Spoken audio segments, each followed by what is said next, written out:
믿음이라는 말씀의 제목인데 수도 없이 들어서 알 것 같은데도 잘 모르겠는 게 이 믿음이라는 신앙의 그 용어가 아닌가 생각이 듭니다.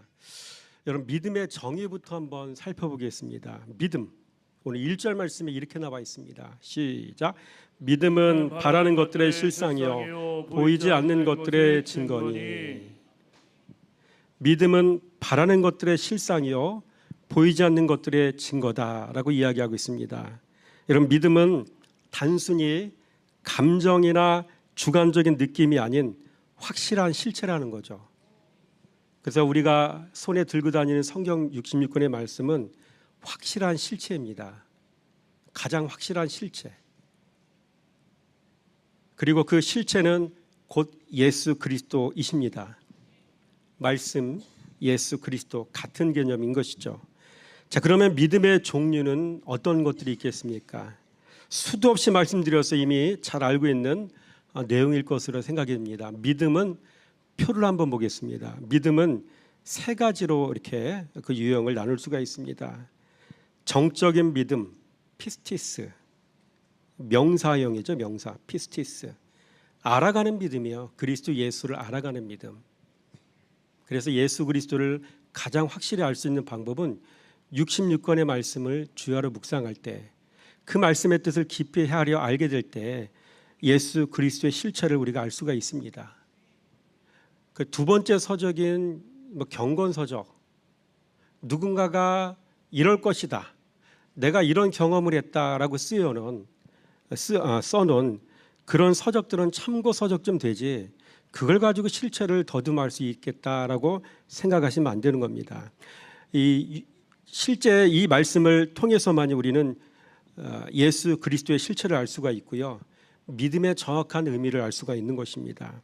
둘째로 동적인 믿음이 있습니다. 피스티오, 동사형입니다. 행동하는 믿음을 얘기합니다. 그리고 마지막 충성하는 믿음이 있습니다. 피스토스라고 하죠. 형용사. 이거 형용사는 무엇인가를 꾸며주는 의미 아닙니까? 꾸며주는 거 아닙니까? 그러니까 생명을 던지는, 그렇죠. 생명력이 있죠. 그 안에 활력이 있죠. 동적과 어떤 강한 파워까지 느껴지는 그런 의미, 피스토스, 생명을 던지는 믿음이다라고 저는 그렇게 정의했습니다. 여러분, 성경 66권의 말씀 보면은 모든 신앙의 선조들이 이 세 유형에 하나씩 해당되는, 이런 세 가지 유형에 해당되는 그런 믿음을 가지고 있는 것을 보게 됩니다. 여러분, 그래서 믿음이라고 해서 다 똑같은 믿음이 아닌 겁니다. 그래서 정적인 믿음으로 뇌리에 생각하고 규정하는 믿음이 있는가 하면, 내가 믿는 바를 행동으로 옮기는 믿음, 피스티오의 믿음이 있고요, 또 행동으로 옮기는 정도를 넘어서 이제는 자신의 생명까지도 던져서 충성하는 피스토스의 믿음이 있어요. 피스티스, 피스티오, 피스토스, 세 가지의 믿음으로 성경은 믿음을 이야기하고 있습니다. 먼저 이 피스티스의 정적인 믿음은 무엇이냐? 뇌리에 규정하는 정적인 믿음. 그러나 이 정적인 믿음의 한계는 분명히 있습니다. 예를 들어 데마 같은 경우를 보겠습니다. 디모데후서 4장 10절 말씀 한번 읽어보겠습니다. 시작. 데마는 이 세상을 사랑하여 나를 버리고 데살로니가로 갔고, 그리스게는 갈라디아로, 디도는 달마디아로 갔고. 믿음을 가졌어도 주님을 떠나는 사람들이 있죠. 제자들 중에 데마가 그런 사람이고, 그리고 요한복음 6장 66절 말씀을 전후를 보면 예수님께서 성만찬에 대한 말씀을 하셔요. 내 피를 먹고 내 피를 마시는 자마다. 굉장히 심오한 그런 메시지인데, 예수님의 그 말씀하실 때 예수님의 뒤를 따라다녔던 제자들 중에서 B그룹에 해당되는 제자들은 예수님을 떠납니다. 예수님 이상한 분이야, 혹시 미친 거 아니야? 아마 그렇게 생각을 했던 것 같습니다. 예수님이 직접 말씀으로 부른 사람이 아니고는 예수님이 말씀하시는 기쁜 뜻을 이해할 수가 없습니다. 그래서 B그룹의 제자들은 다 예수님을 떠났고요. 또 한 가지 가장 안타까운 인생이 있죠. 가룟 유다. 예수님께로부터 부름 받았지만 돈을 사랑해 돈을 못 이겼죠.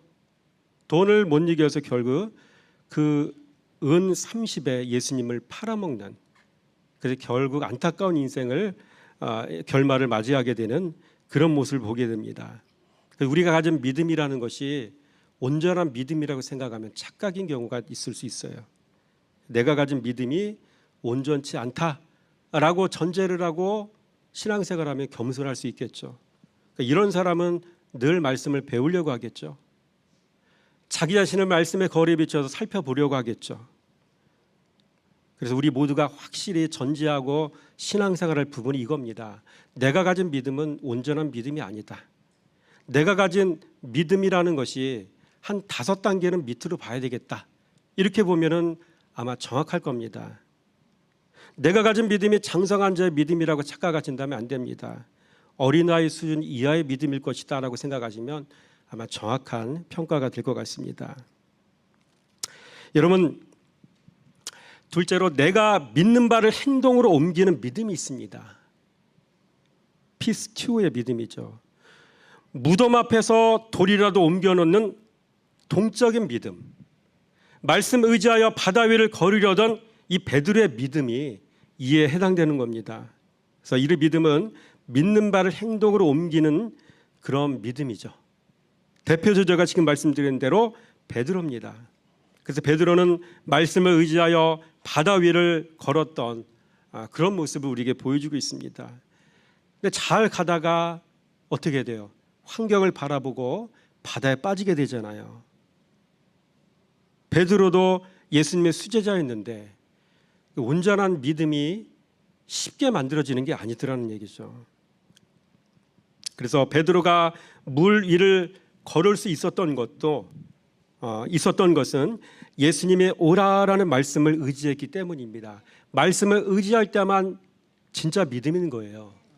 말씀 의지하다 잠시 환경을 바라보면 넘어져요. 빠집니다. 베드로가 우리에게 그런 모습을 보여주고 있습니다.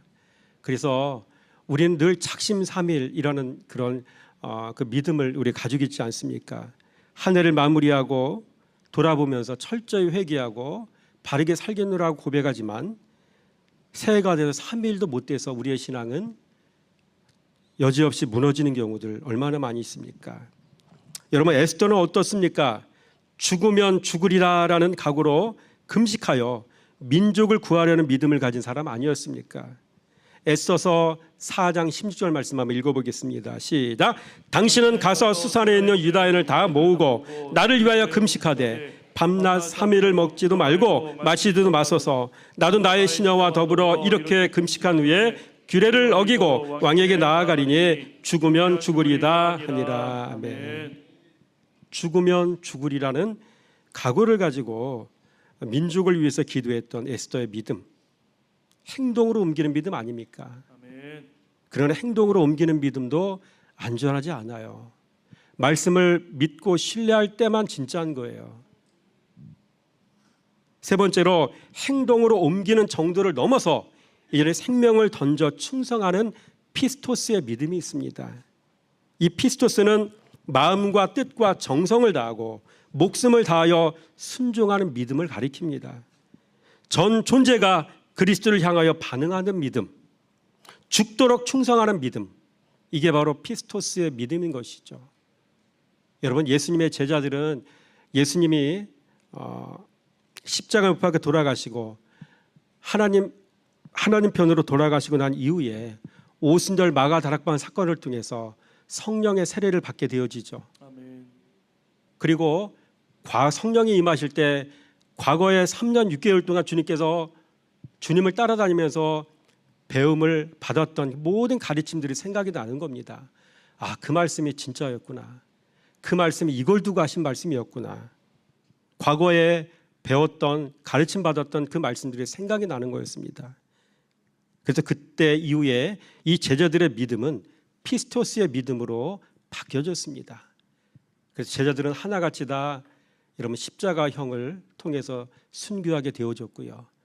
다들 그렇게 비참하게 죽었잖아요. 그거를 두려워하는 마음으로 죽은 게 아니라, 순교한 게 아니라 아주 자신감 있고 당당하게 스스로가 선택하여서 죽음을 선택하지 않았, 순교를 선택하지 않았습니까? 이 충성하는 피스토스의 믿음, 여러분 온전한 믿음은 이런 믿음인 거예요.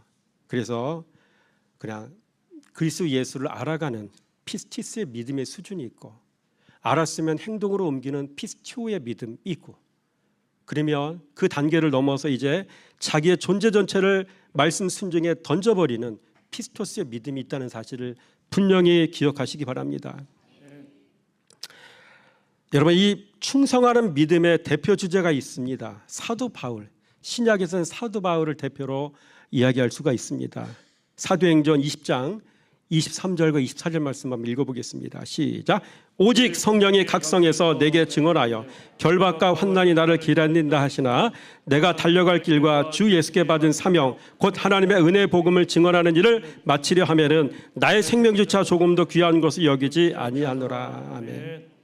이게 사도 바울의 신앙의 고백이었습니다. 그리고 옥에도 갇히는데도, 매 맞음에도 불구하고, 돌로 쳐서 고통을 당해도 불구하고 이 신앙의 기조를 그는 놓치지 않았다는 것이죠. 구약 성경에는 아브라함이라는 사람을 또 예를 들 수가 있겠습니다. 자신의 생명보다 더 소중한 아들까지 바칠 수 있는 믿음을 가진 사람, 아브라함의 믿음이 아니었습니까? 10절 말씀 한번 읽어볼까요? 창세기 시작. 내밀어 칼을 잡고 그 아들을 잡으려 하니. 이 한 구절의 말씀을 통해서 이 아브라함이 자기 생명보다도 더 귀한 아들을, 이삭을 아버지 하나님께 드리고자 했던 결단과 각오를 여기서 우리가 엿볼 수가 있지 않습니까? 하나님을 신뢰하되 그 하나님 주신 약속의 말씀을 철저하게 신뢰했던 아브라함의 모습, 우리가 신앙의 본으로 삼아야 될 모습들이 바로 이런 모습 아니겠습니까? 아멘. 네 번째로, 이에 비추어 볼 때 오늘 본문에 나오는 사람들은 어떤 믿음을 가진 사람들입니까? 오늘 본문엔 수없이 많은 사람이 나와요. 아벨 4절에 나오죠. 아벨은 동적인 믿음을 가진 사람이었죠. 믿음으로 제사를 드렸어요. 이 수준도 굉장한 겁니다. 에녹은 어떻습니까? 5절에 나오는 충성하는 믿음이죠. 단순히 한 번의 행동이 아니라 하나님과 일생을 동행하며 그분을 기쁘시게 했다는 생애 전체의 충성과 신실함의 증거를 받지 않았습니까? 아멘. 이게 바로 에녹이 가진 충성하는 믿음 아니겠습니까? 이와 관련하여 정직한 묵상은 충성하는 믿음을 이끌어낸다는 사실을 여러분 기억하시기 바랍니다. 아멘. 묵상은 하루하루 하나님과 동행하는 가장 구체적인 방법입니다. 또한 노아는 7절에 나오는 노아는 어떻습니까? 이 노아는 동적인 믿음, 믿음으로 순종하여 산 위에 배를 만들지 않았습니까? 행동하는 믿음. 또 아브라함은 어떻습니까? 충성하는 믿음이라고 말씀드렸죠. 독자 이삭, 자기 생명보다 귀한 또 다른 귀한 생명을 아버지께 드릴 수 있었던 믿음, 이건 피스토스, 충성하는 믿음 아니겠습니까? 자, 그렇다면 여러분의 믿음은 어떤 믿음입니까? 알므로 그치는 정적인 믿음인가요?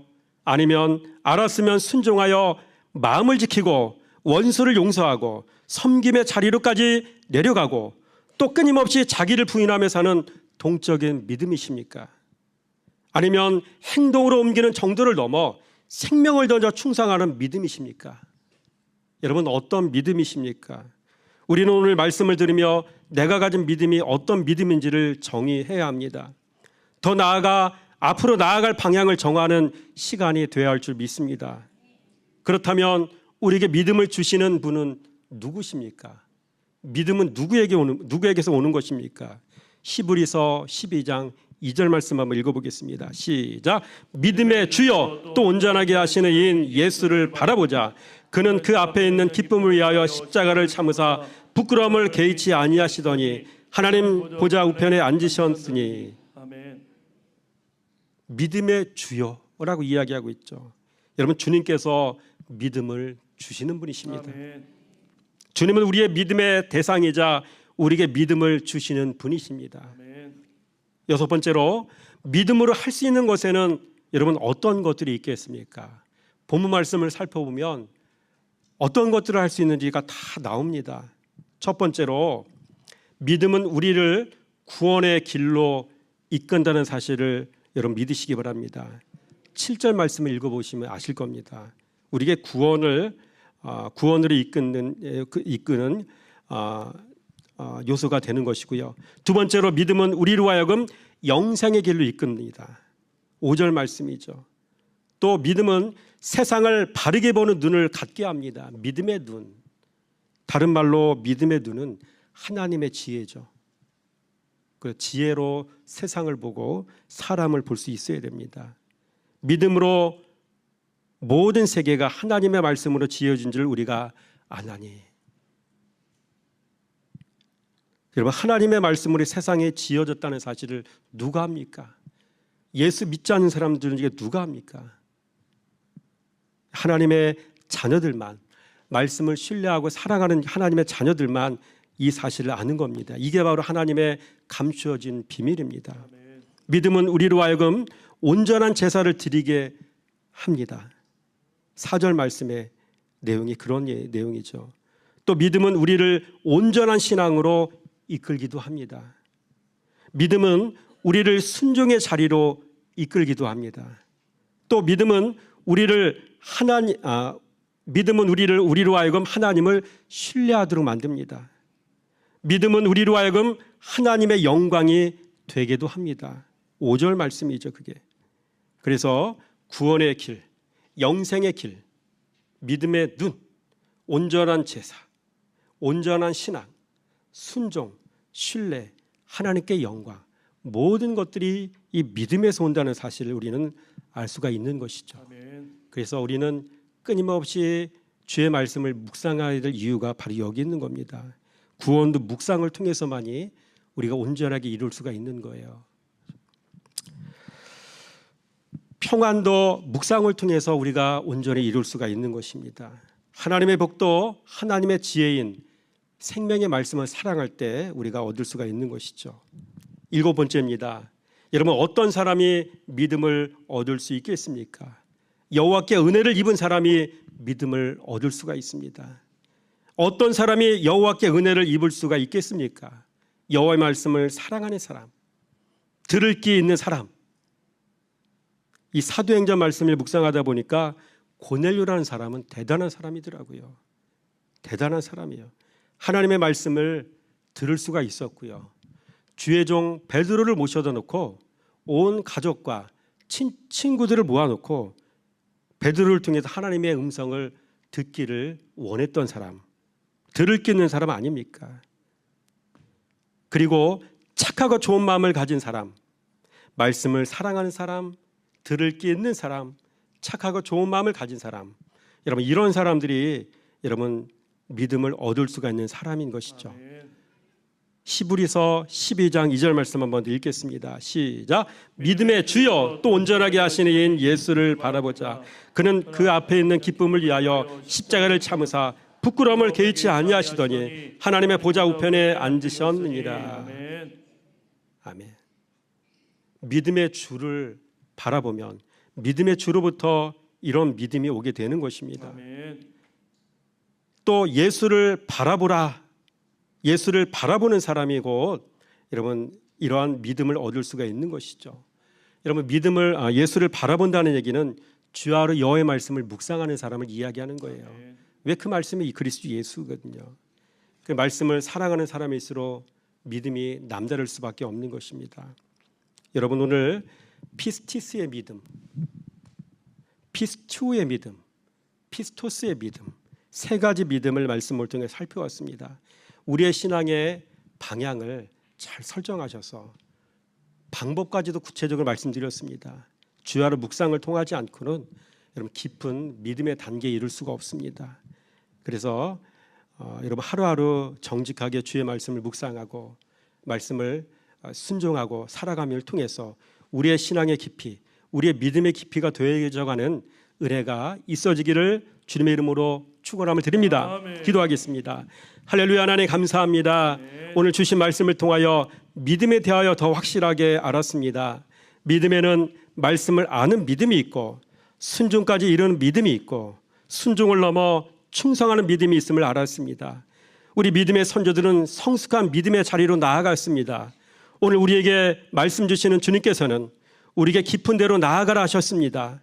정직한 묵상 생활로 예수님을 바라보는 사람이 되게 하시어 예수님을 정확히 알아 날마다 성숙한 믿음의 자리로 한 걸음 한 걸음 나아가도록 인도하여 주시기 원합니다. 아멘. 그래서 공동체에서 덕을 끼치는 사람이 되게 하시고 아멘. 아버지께는 영광이 되는 삶을 살아내게 해주시기 원합니다. 아멘. 이 모든 말씀 우리를 죄에서 구원하신 예수 그리스도 이름으로 기도드렸습니다. 아멘.